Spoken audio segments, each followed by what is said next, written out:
For context, I am female and currently 21 years old, though at the time of this event I was 16 years old. I have never viewed myself as an attractive person. I've always been kind of chubby. I had bad acne in my teen years. I never cared at all what I wore, and I almost never wore makeup. I was an extremely awkward teen who had barely any friends and next to no self-esteem due to a very abusive relationship I had a few years prior, but that's a different story entirely. My point is that I was a completely different person during this time, and looking back, I know how naive I was and what I should have done instead to better protect myself. So it was the year 2015 and I was going on my very first cruise with my family. It was an 8 days, 7 nights cruise that was taking place a few days after a tsunami had passed nearby. After a rocky start, literally the boat rocked back and forth the first 2 days and everyone was miserable, and me suffering a slight panic attack during a routine evasion drill. I'm claustrophobic and really hate crowds. It ended up being one of the best weeks of my life and I thoroughly enjoyed myself. Some of the downsides to this cruise was the fact that it was a North State cruise taking place in October, which meant chilly weather and no swimming, and because it was during a school year, I was the only guest my age on that cruise. The closest age to me, I think, was either 6 years old or 40 years old, so that kind of stunk, although I did end up crushing hard on our assistant dinner time waiter who was around 30 years old and had the sweetest smile I'd ever seen. Anyways, time to get to the meat of the story. So as far as I know, most cruises have at least one formal night where everyone dresses up really nice for dinner and they serve special meals like lobster, steak, etc. As I said before, I wasn't the most attractive person out there, but I did doll myself up for this special occasion. I wore a turquoise knee-length dress, tan-colored high heels, my mom curled my blonde hair, and I put on some makeup that really made my blue eyes pop. I honestly did feel kind of pretty that night. Dinner was amazing and I finally got to try lobster tail for the first time. Loved it. I also, of course, made eyes and mildly flirted with our assistant waiter. I made him laugh because of how red my face would get whenever my dad called me out on it. So after our dinner, my family and I all decided to go our separate ways for the night. There was a bunch of events going on that each of us wanted to get to. Well, except for me, who spent most of the cruise finding random relaxing spots to sit and draw. I was, and I've always been, an avid artist. So anyways, after a couple of hours I decided I wanted to find my dad for some reason that I don't exactly remember. My mom had told me that he was going to the karaoke thing going on, so I started making my way around the ship, looking for wherever this was happening at. That's when I met him.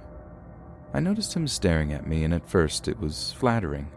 Like I said, I was average looking and had next to no self-esteem, so having anyone of the opposite sex look at me and smiling made me feel good. He looked to be not too much older than I was and was dressed in a cruise employee uniform, so I decided to approach him and ask if he knew where the karaoke room was. His smile never left as I asked him, and in a thick Indian accent he told me that he didn't know, but that we could search together for it. I thought it was a little weird at first that he was an employee but didn't know where an event was taking place, but I brushed it off and thought it was possible for some newer employees to not know where everything was yet. So he and I started walking around the ship together and casually chatted while doing so. He told me his name was Felix and was 21 years old.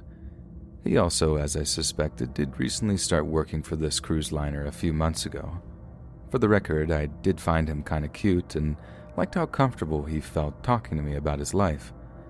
As we continued walking around, he told me about how he was born and raised in India, how his family was kind of poor, how rooster fights were illegal back home but he watched them anyways and stuff like that.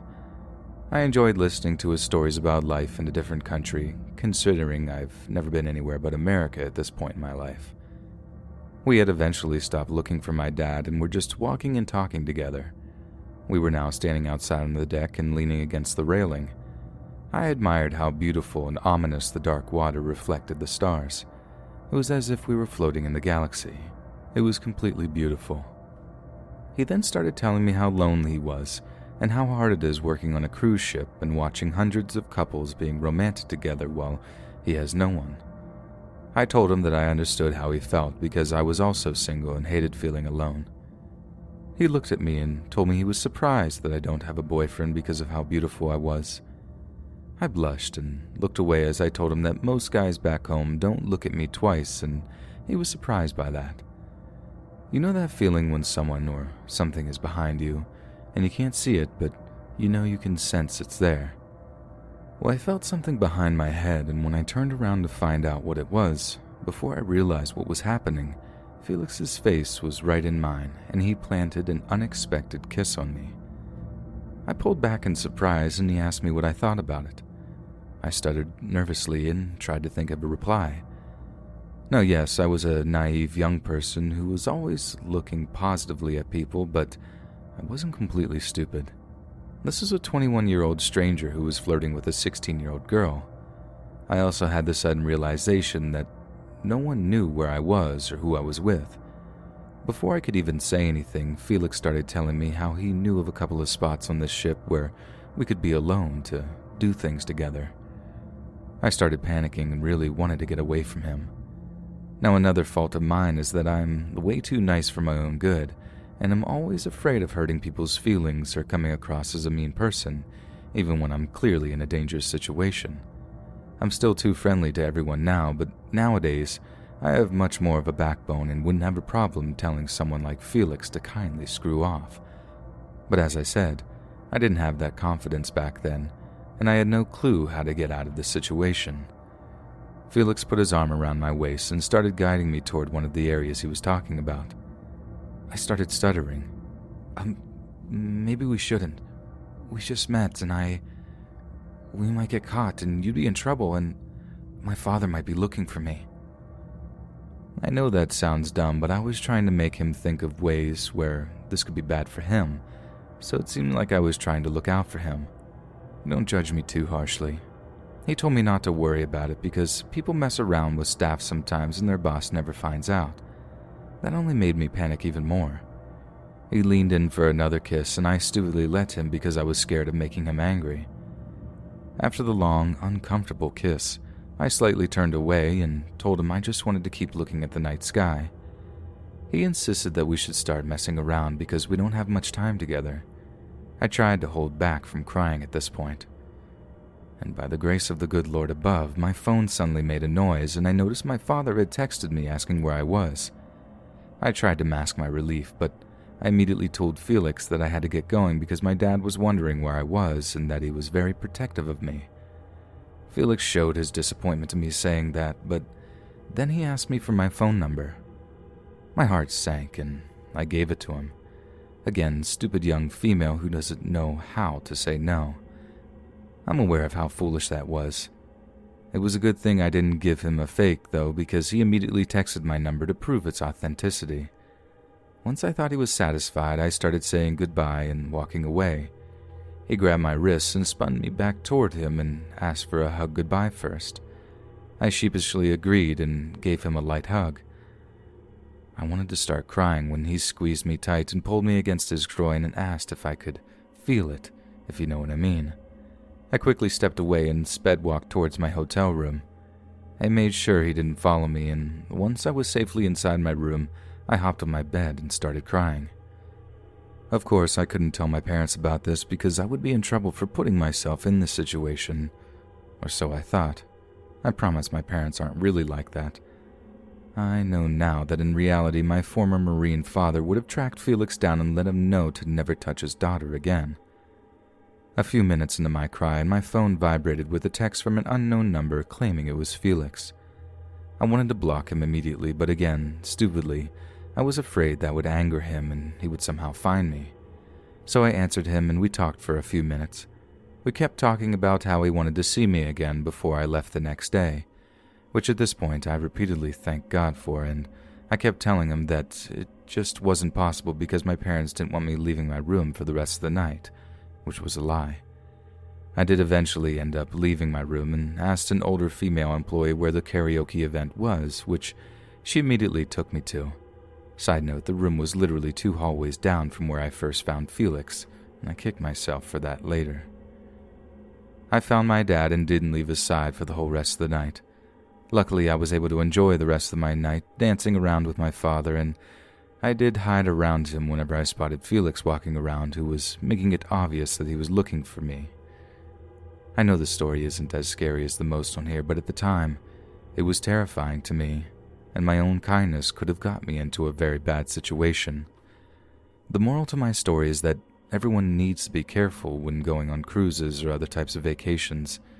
Just because someone wears an employee uniform doesn't mean they're trustworthy. There's many people out there who take advantage of kind people and want to use that against them. Just please make sure whoever you're with always knows where you are, and don't put yourself into risky situations.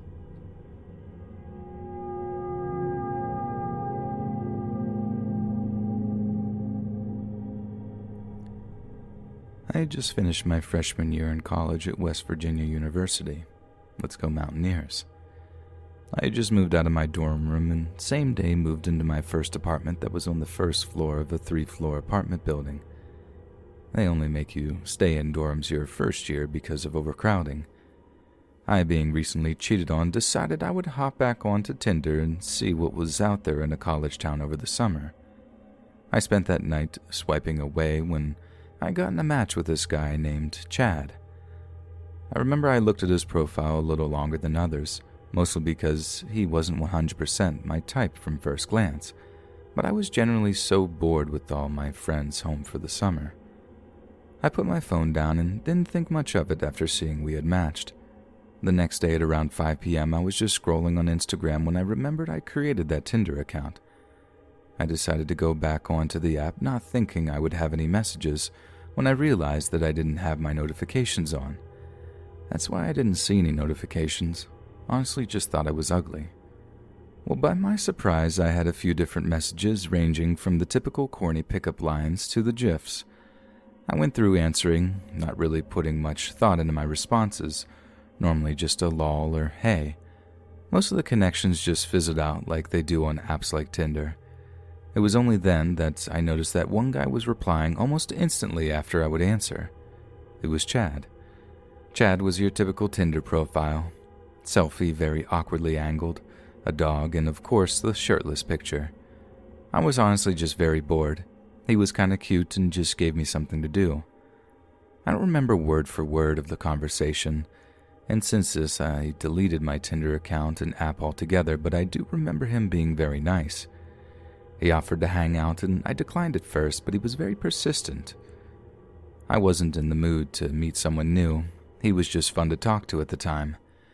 Then he asked again to hang out and get food. And if you know me, you know that food is the way to my heart. I agreed and said yes. I started to get ready to go and get food when he offered just to bring me food so we could hang out at my place instead of going out.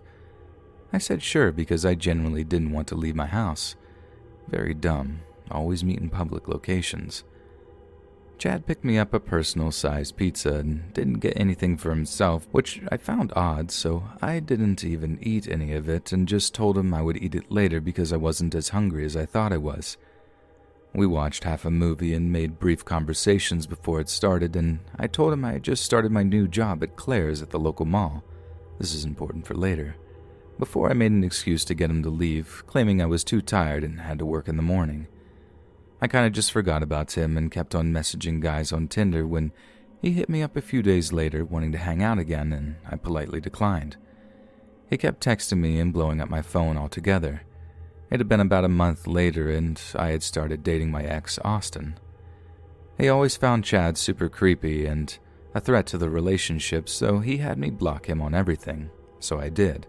My ex was very controlling.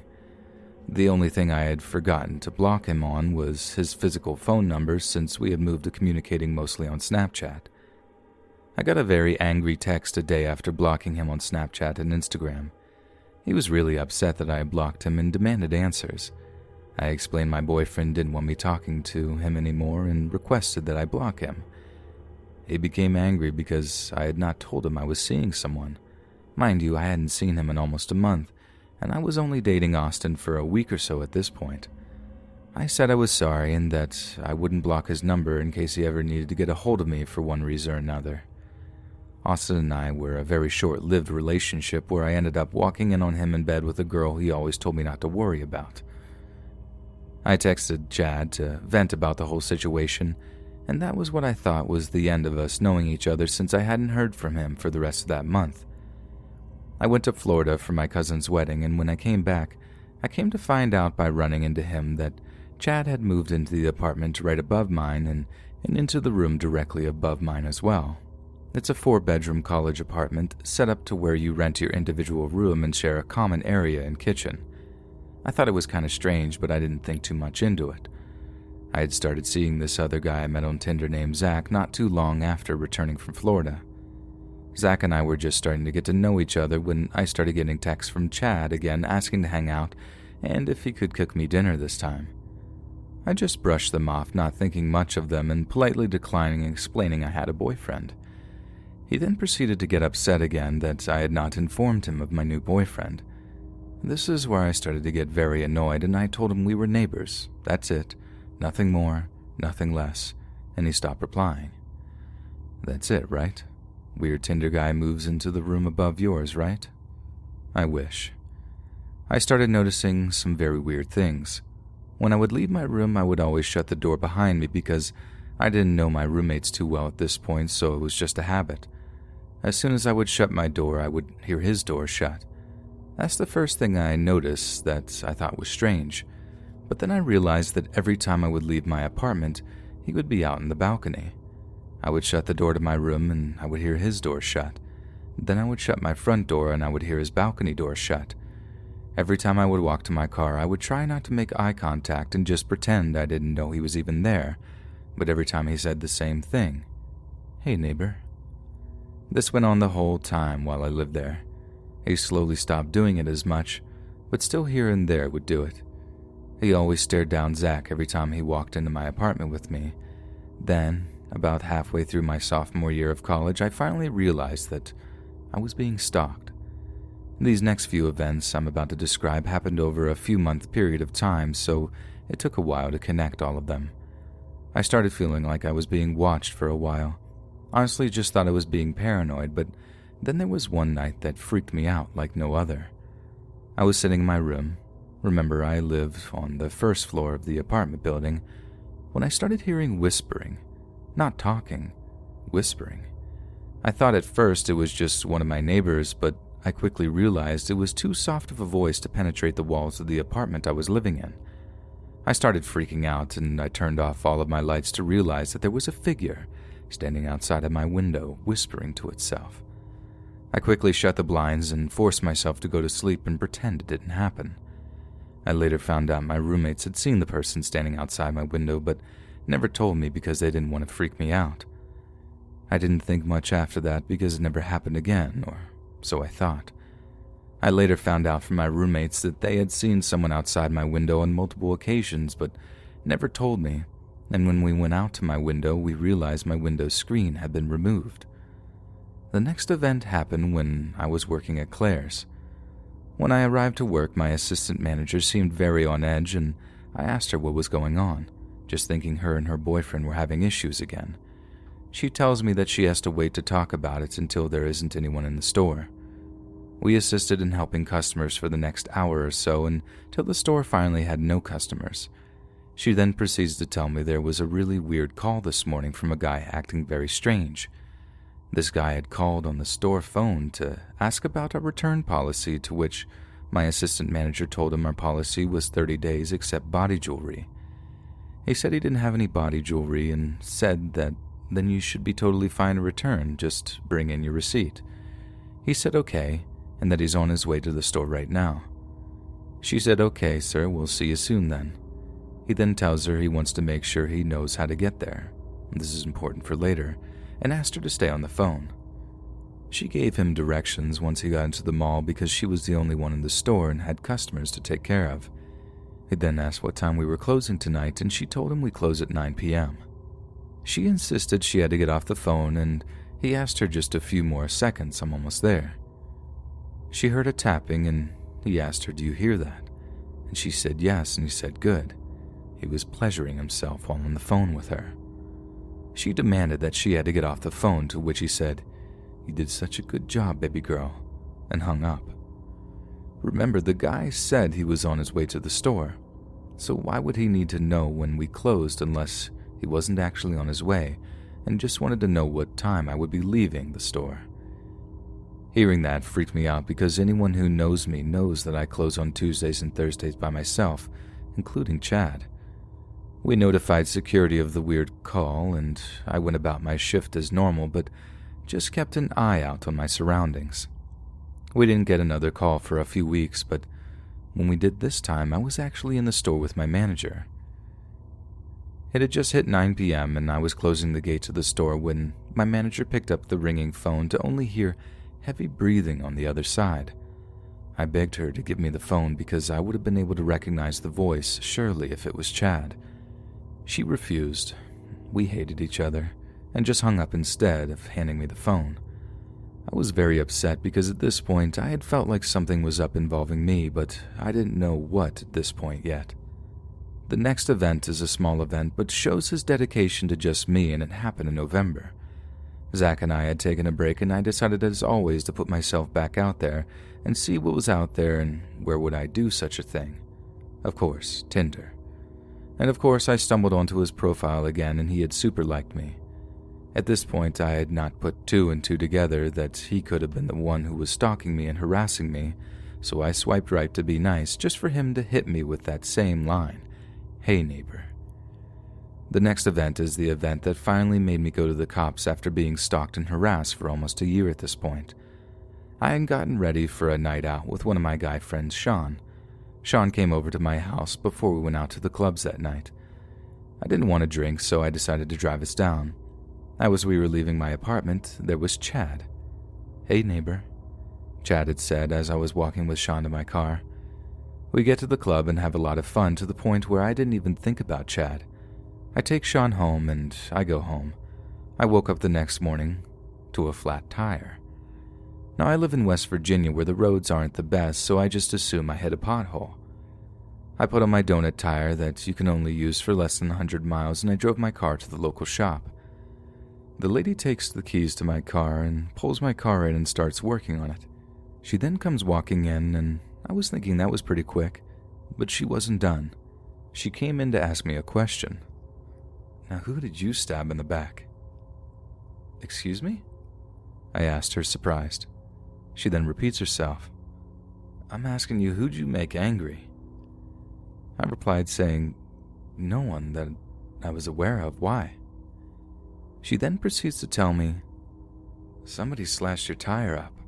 They put one slash on one side of the tire and one slash on the other. Wherever you were at, they were making sure you weren't going anywhere." As a quick reminder, my tires were slashed while I was asleep at my apartment complex where the creepy Tinder date guy Chad also lives above me and saw me leave with a guy earlier in the night. After this, I went to the police and got a report on everything that had happened leading up to that moment. The police suggested that I move and start fresh. My apartment complex wouldn't let me out of my lease even with the police telling them it is unsafe for me to live there anymore. I ultimately moved into another apartment building within the same apartment complex, but on the second floor this time. I switched cars with my brother and quit my job. I looked like I dropped off the face of the earth. And then the final event that happened to me was a text that confirmed my scariest fears. I got a text only a week after I moved in from the one and only Chad saying, "Since when aren't you my neighbor anymore?" Proving he was looking for me and hasn't seen me in my car. I asked my old roommates if they had said anything to him, and they all said they didn't even know what he looked like. And that just further proved that he was watching me so intently to know that I had moved only after a week of not being there. I blocked his number after that last text and moved a third time within a year to avoid this guy. Nothing ever happened to him legally because, unfortunately, there was no physical evidence.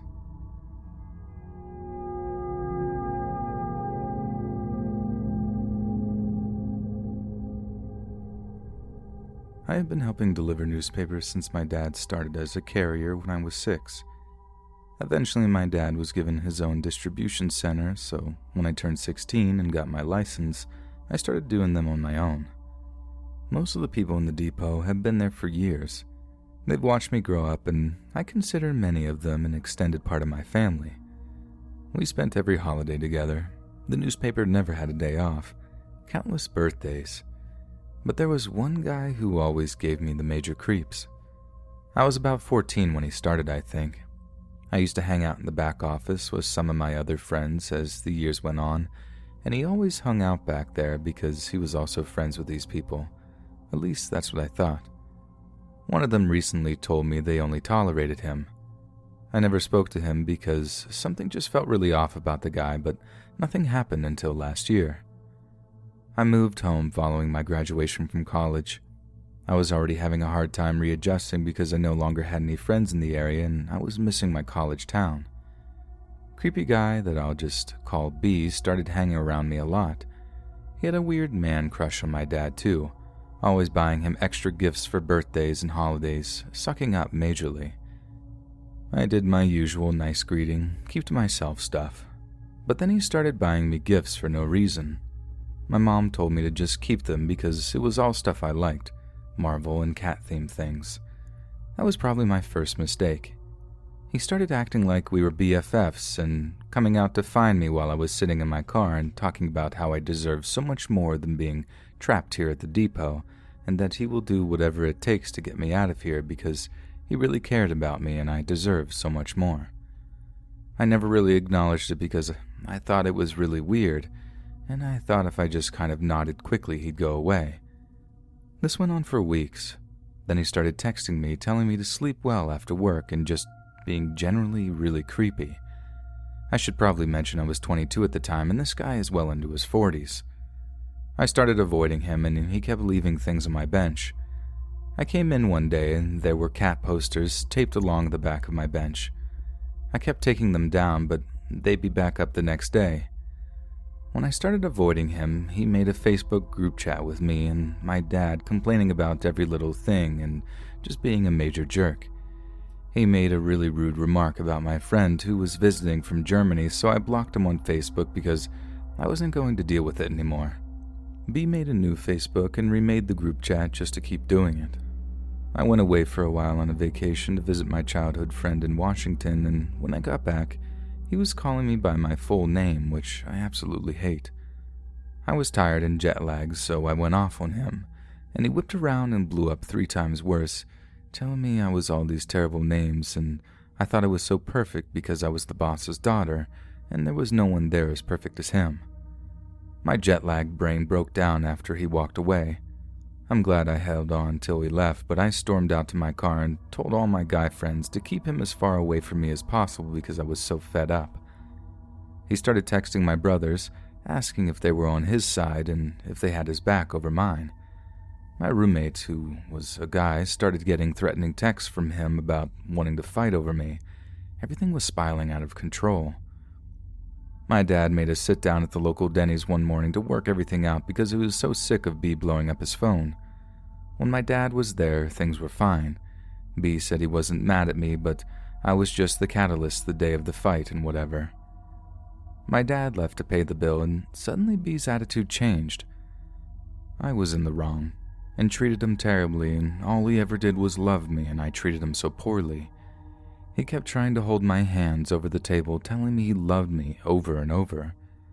I put on a polite show because I just wanted this to end, and thought if I was nice about it, things would be different. Apparently my answer to everything is be nice and it'll go away. He walked me to my car after the conversation at Denny's and asked if I noticed anything different. I told him no, and he got agitated. Apparently he spent a lot of money on Captain America clothing, everything from a hat to shoes. I told him I didn't notice clothing like ever, and B got increasingly angry, telling me he did it to feel better about himself and impress me. Cap is my favorite superhero. I didn't even know he knew that. He had left the depot for a while, and when he asked to come back, I told my dad's manager I knew we were desperate, and I would be okay if I didn't have to talk to him. I wore headphones every day, my music full blast so I couldn't hear anything over them. He kept coming to my bench and would stand there waiting for me to acknowledge him, and he'd storm off angry when I didn't. He would glare at me if I ever talked to any other carrier, even though I'd been friends with many of them for years. My tipping point was something I found out after the fact. My guy roommate had gone to the grocery store late one Sunday. When he was walking to his car, he noticed some guy watching him. The guy watched him as he loaded the car and smoked a cigarette, and that's when my roommate realized it was B. My roommate got in his car and started driving home, and he noticed B was following him.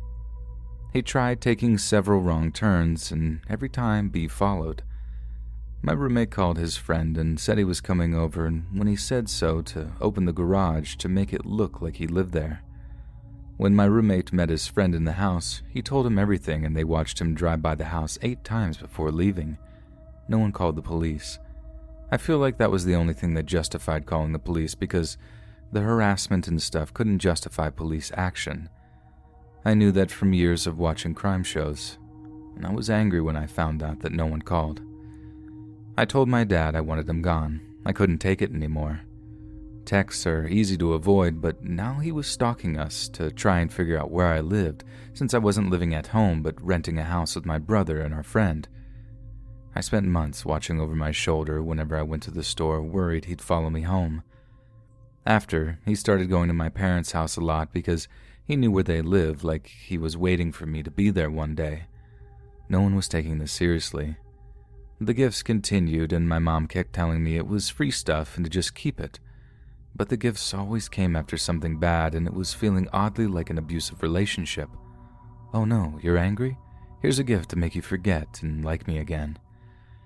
My mom felt that way till her birthday, and a giant bouquet of roses and a teddy bear appeared at her job from B. We didn't even know he knew where she worked. After that, he started cornering me in the parking lot. I told him he'd been told to stay away from me, and I'd appreciate it if he listened. "Look," he said, "I'm sorry I took you for granted. I never should have done that. Are we okay now?" I was floored. I told him if he thought that's why I was avoiding him, he was more insane than I thought. After that, he was done at the depot, and I didn't see him for a while. A couple times I definitely saw him driving around on my route, but I couldn't prove it to a cop if I called it in. The last time I saw him, I was at my second job.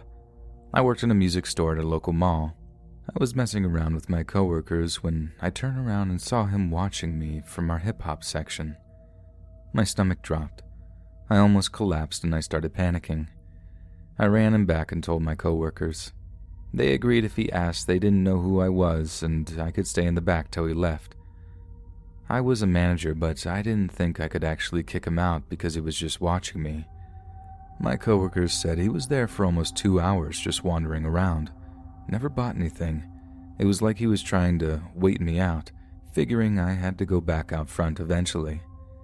He texts my dad now and then, trying to get his job back and fix things. My mom told him if he ever came near us again, she'd call the cops. When my dad wouldn't take him back, he started showing up at my uncle's depot and then started a group chat with him and my dad, saying they needed to sit down and talk. I was with my dad when my uncle called him about it.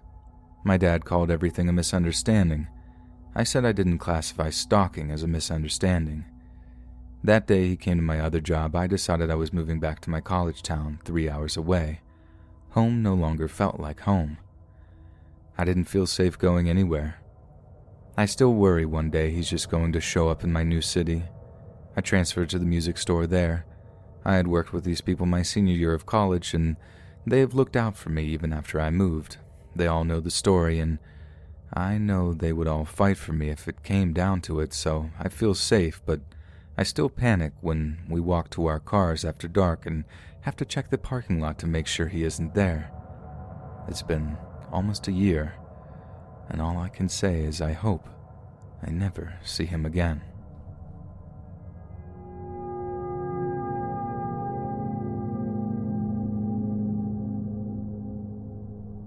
In the summer of 2018, I was in a long-distance relationship.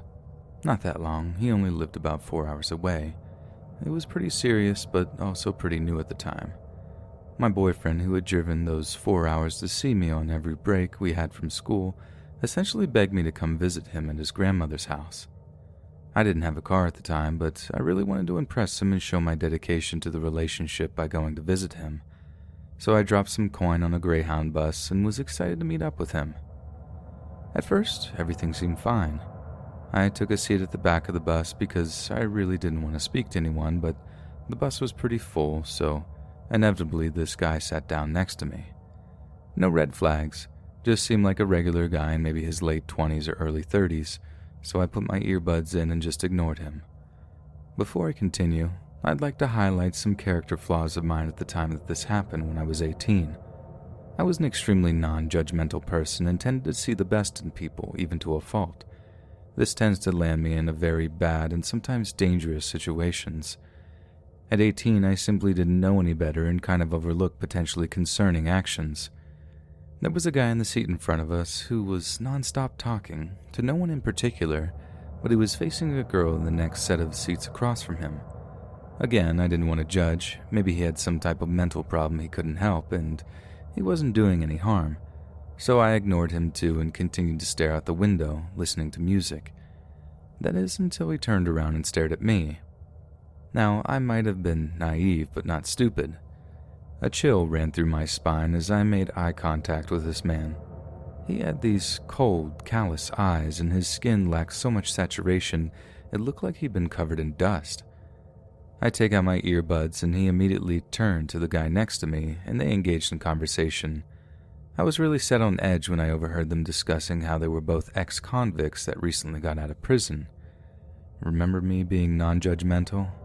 I figured maybe they served prison time for something that was minor, given their access to a public bus. I'm not sure how all of that works. Obviously, they don't do background checks for a Greyhound bus, but still, I try not to think anything of it. The man in front of us turns to me now, and I can't remember exactly what he said, but he called me baby, which kind of freaked me out, but I couldn't say I wasn't used to it. I figured it was just another grown creep hitting on me. Annoyed, I put my earbuds back in and ignored him until the bus stopped at a rest stop. Most people got off, including the guy next to me, leaving just me and the guy in front of me in the back of the bus. He asked if I would come up and sit next to him to make friendly conversation, and my stupid self actually did it. Keep in mind that I was 18 and unfathomably stupid, and I also lacked the gut feeling that something was wrong. He starts telling me that he just got out of prison and hasn't seen a woman in a long time. I said something along the lines of, "Well, that's unfortunate," and inched away from him. He scooted over to me so that our legs were touching, and that's when my heart rate really started to pick up. The next thing I know, his hands are on me. He's wrapped them around my waist and went on about how small I was, and then commented on how it had been so long since he last touched a woman. I was paralyzed. I had no idea what to do. He kept going on about how I should be a model while continuing to grope me. Again, I was absolutely terrified and couldn't bring myself to move. Soon enough, everybody got back on the bus, including the guy who sat next to me, who shot the other man a weird look that prompted him to let go. I scrambled out of the seat and still sat behind him, not knowing what to do, but feeling safer that other people were on the bus. He didn't bother me again after that, so I just prayed it would stay that way. It gets worse. The bus stops at another rest stop, and this time I get off, not wanting to be stuck in that vehicle again. I'm just chilling, as much as one can be chill after something like that, when a girl I recognized from the bus came up to me. She said, "Hey, that guy that was talking to you just left in a car but is circling the building.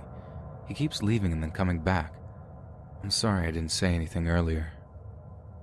I thanked her for the warning, put a hoodie on in 85-degree weather, and flipped up the hood so he wouldn't see me get back on the bus, and luckily I never saw him again. I was too embarrassed to tell anyone what had happened, due to my lack of competence and general understanding of how the world can be. When I met up with my boyfriend, I gave him very vague details, wanting to forget it ever happened. But now, I don't think that's possible.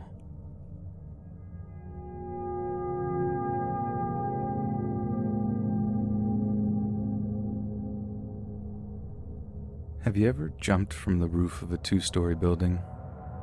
It hurts, especially when you're unable to pull off a proper landing. I had to do this once in order to save my own life. Let me take you back to when I was 18 and 19 years old. I'm 26 now. My boyfriend at the time was extremely abusive, but being scared, naive, and Believing that he loved me and would change, I stayed with him. We had several problems. We abused substances together, which was one of the reasons why I believed we really loved each other. Just the drugs were making us act a way we never had before towards each other. We had trust issues, we were desperately codependent, were on and off constantly, and he had a problem with not being able to keep his hands to himself in his fits of rage. I was very depressed.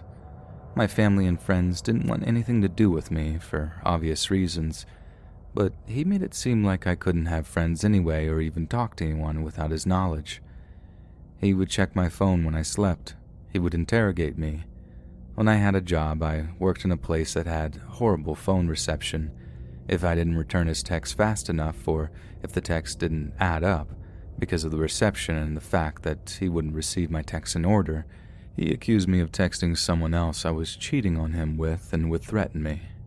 He would insult me, tell me he knew I would never leave him because I wouldn't be able to get anyone better than him. He called me stupid, ugly, all sorts of terrible names. I never even cheated on him. He would lie to me about sleeping with other women just to hurt me and see me cry. Then he would physically abuse me, slap, choke to the point that I thought he was going to knock me out or worse. The worst one of all, however, was this one time we were hanging out at a park, partaking in things we probably shouldn't have in public. I won't go into too much detail because I'm afraid of him seeing this, and I've been scared for years that he would find me.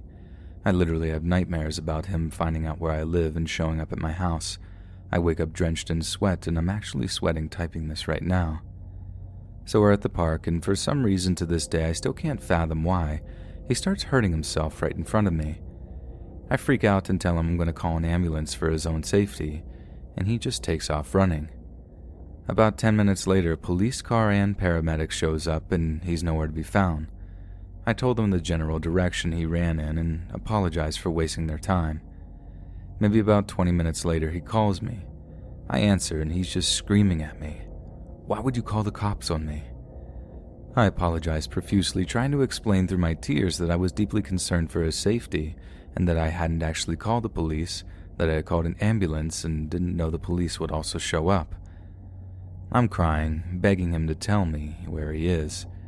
He says he's on the roof of a building and gives me cross streets to his location. I stupidly meet up with him. I climb up the building onto the roof. The sun has gone down and it's dark at this point. We just start talking and he's acting like everything is normal. I can't remember what we're actually talking about, but I remember thinking how nice it was to actually just have a conversation with him without yelling insults or accusations. Then, all of a sudden, he pounces on me. I'm on my back and his knees are digging into my shoulders, holding my arms down. His eyes look crazy and soulless. Then he starts slapping me in the face. I later find out that one particular slap was so hard he gave me a black eye. He's screaming at me. I can't remember what all he said, but I know he was calling me names, accusing me of things I never did. Then he starts punching my legs and telling me that he's gonna have his way with me. My back is hurting from the stucco roof and it's bleeding through my shirt. I think he choked me too, but I can't remember. I seriously thought that I was about to die. Then I had finally went into survival mode. I'm sobbing and pleading with him. "If you really love me, why are you doing this? I never even did anything to you. If you truly love me, you'll just stop. Please." As soon as I say this, it's like flipping a switch. His eyes and demeanor change, and he gets off of me. He starts apologizing, and as soon as he turns his back, I jump off the roof. I landed horribly, and I hear him from the rooftop yelling. At this time, I'm thinking I broke my back and feet, and I'm lying in a crumpled heap in an alleyway. I hear him coming down, and I'm thinking how I need to get to the street and scream for help.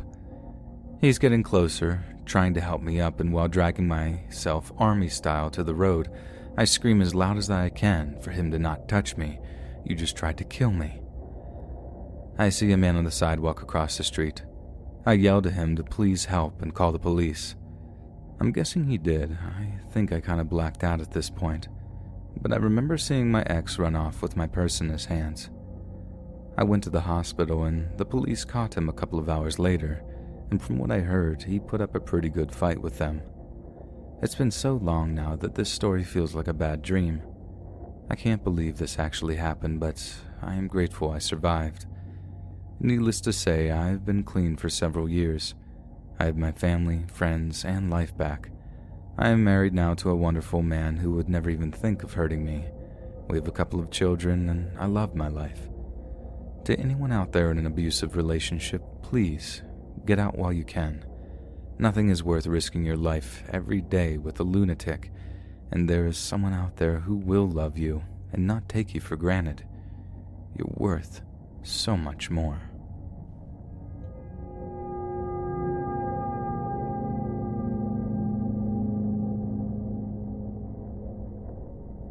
This story comes from last night at around 11 p.m. in rural New Zealand. For context, we live 5 hours south of Auckland and 20 kilometers from the nearest town. The area I live in has some of the highest murder rates in the country. The story starts when I was lying in bed watching Netflix on my phone. I felt very sleepy and could hardly keep my eyes open, but for some reason I didn't turn the show off. I closed my eyes and suddenly a steadily louder white noise filled my ears, but I could still hear the show I was watching. I felt my head, for lack of a better word, shake around, and this continued for what felt like 30 seconds to a minute. I tried opening my eyes, but it felt like I forgot how to do so. They just wouldn't open. After a minute, it stopped. I remembered how to open my eyes and check the time immediately. It said 11:49 p.m., which meant that I had been out for at least 10 minutes. I was incredibly confused and I was surrounded by sweat. I don't know what happened, but I felt like it must have been paranormal. If anyone has any answers to what happened to me last night, please let me know.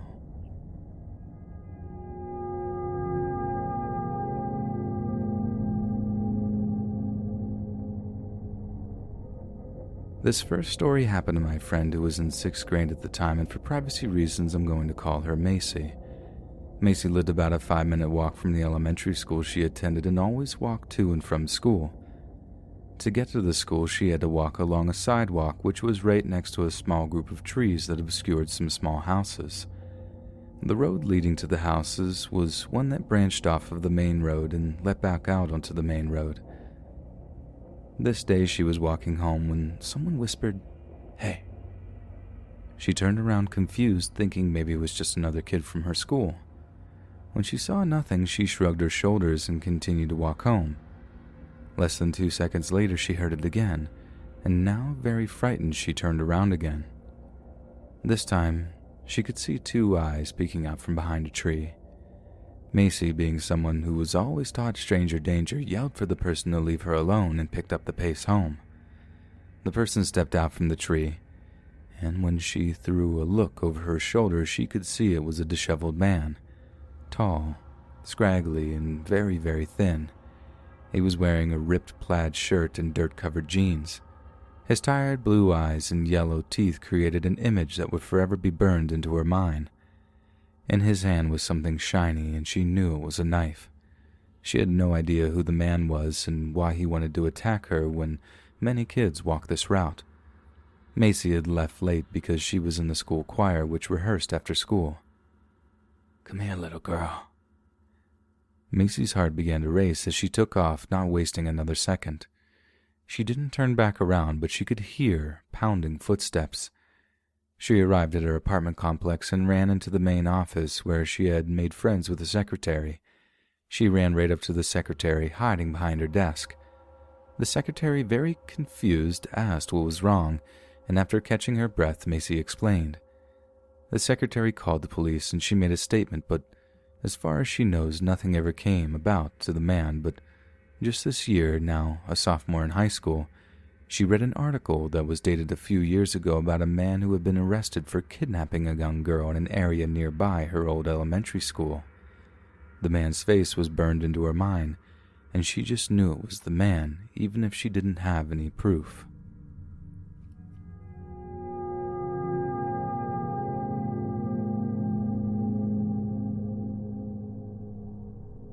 So growing up, I lived in a small town in the south of Ireland.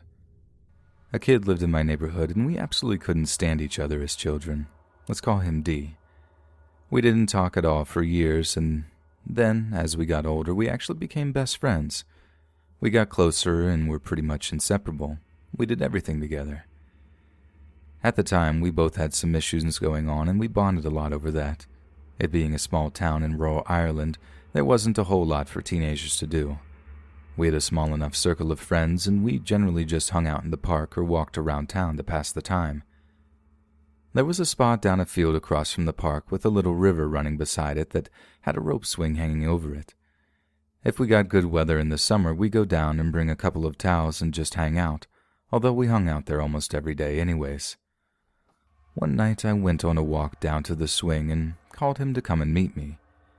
He was feeling really down, and so was I, so we were just talking about it, and then we sat in silence for a bit. All of a sudden, we hear this horrifying scream coming from down the field somewhere, but since it was about 10 p.m., it was too dark to really see it. It didn't sound like a scream of someone playing around with friends. It sounded like a scream of horror. It was kind of like a double scream, as if someone was screaming, and then their mouth was covered and then uncovered. We lived in a fairly rough town, so we both looked at each other like, oh no, someone's being murdered. We're looking down the field to see if we could see anything at all, when I thought I could see a black figure gliding towards the river. I could have been soiling myself so bad my mind was playing tricks on me, but we didn't stick around to find out. We bolted back to the road and made back for our neighborhood. We stopped to talk about what we thought it was at my school around the corner. We only talked for a couple of minutes before the school alarm starts going off as if someone had broken in. We were way too far off for it to trigger the alarm as we were outside the entrance gate. We were spooked as it was, but that was enough for us to book it all the way back to my house. We theorized that potentially it could have been what has been described in Irish folklore as a banshee. Thankfully, I've since moved out of that town and we never did find out what set off that alarm or what in God's name made that scream. And I don't know if I ever really want to find out.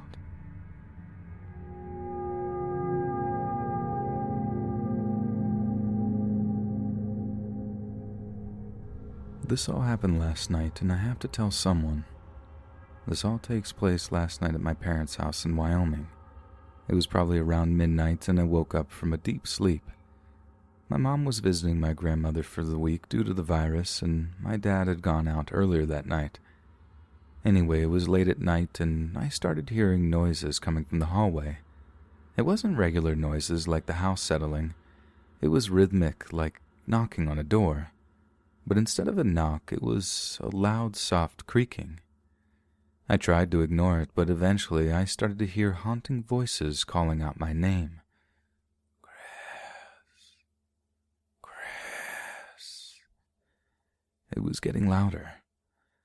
I have always been very spiritual, and my grandmother says I have the gift. I remember being scared, but I was always very brave for my age. So I went into the hallway, and the noises did not go away like in the movies. Instead, I could hear them more clearly. There was a faint slapping, as if someone was beating someone, and this loud creaking. I started hearing cries of pain in the night, and that's when I knew that this was an evil spirit. So I grabbed the Holy Bible and started to pray to God in the hallway. The spirits didn't like this, and the noises became louder.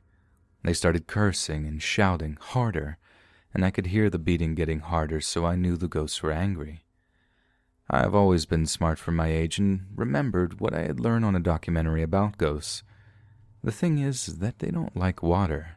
That's why you never hear about hauntings on rainy days. You hear about haunted houses, haunted castles, haunted cars, but never a haunted waterfall. Coincidence is that ghosts hate water. Anyway, I went downstairs and filled a pink beach pail for sandcastles with water. I bravely went up the stairs and the noises were going crazy. It was like the whole house was practically shaking. I knew it was coming from my parents' room, so I kicked open the door. The lights were off, but I could see all this movement, so I shouted the first thing that came to my mind. I yelled as loud as I could, "Glory to God in the highest, and peace to his people on earth," and threw the water at the ghosts. They were extremely angry. I then ran downstairs and could hear one of the ghosts bolting after me. I hid outside and slept in a tent for the night. The next day, when I came inside, I told my dad about it.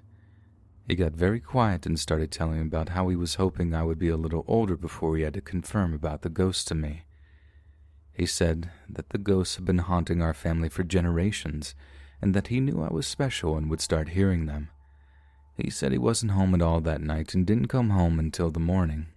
I asked him if he knew I wasn't inside the house, and he said he noticed that, but figured I was very mature for my age, so I'd be okay. He told me ghosts are real and have been haunting the house, and if that ever happens again, I should just hide under my bed and not come out, no matter what. He said the ghosts might hurt me if I go in there and throw water at it again. He said he would come in and tell me when the ghosts are gone.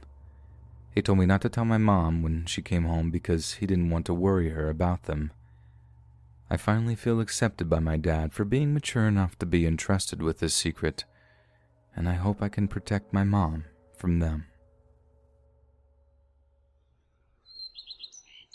Hey friends, thanks for listening. Be sure to subscribe and click that notification bell to be alerted of all future narrations. If you got a story, be sure to submit them to my subreddit, r/letsreadofficial, and give and receive feedback from the community, and maybe even hear your story featured on the next video. And join my Discord to interact with me and other listeners directly. And if you want to support me even more, grab early access to all future narrations for just $1 a month on Patreon, and maybe even pick up some Let's Read merch on Spreadshirt. And check out the Let's Read podcast, where you can hear all these stories in long compilation form and save huge on data, located anywhere you listen to podcasts. Links in the bio. Thanks so much, friends, and I'll see you again soon.